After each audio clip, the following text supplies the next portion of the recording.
sitting on the porch of a summer home on a glittering lake in New Hampshire where I am nannying for a lovely family. The kids are lovely, and the parents are lovely, and the several bounding dogs are lovely. But just now they've driven into town, and what is most lovely is the quiet. I have to stop here because the little girl that I nannied for, I have to tell you this story because this is so sad.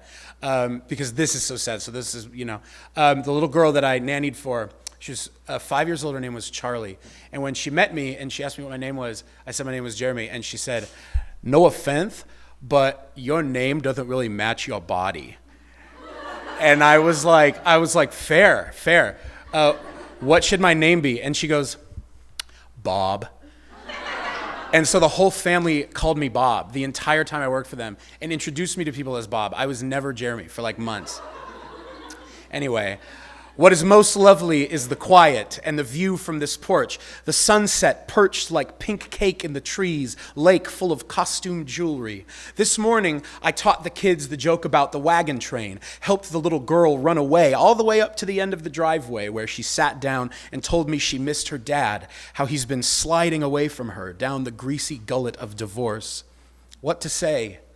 I had to tell the boy to stop telling her that her dad would die and thought of my own, flaking away in his marble credenza.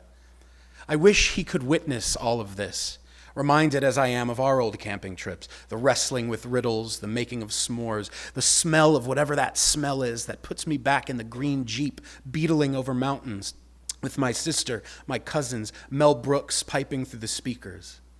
But he's gone, even though there are still things to tell him. I've not had an adult conversation in 5 days. On each of these days, I've seen a spider and been terrified, thought of the man who would kill them for me at 3 o'clock in the morning when I would return home, 25 years old, that's true, 25 years old, find one up on the wall and wake him. Terror is a birthright, a package sent hurtling through the blood, opening now each time I see the harvestmen scuttling over the earth or watch my charges charge off into the water. Forgive me, but I don't want to be telling you any of this. I would much rather tell him, my pops, the big boss, wonder of wonders, just as soon as I come into the house, climb up the stairs, and find him in bed playing the memory game on his iPad.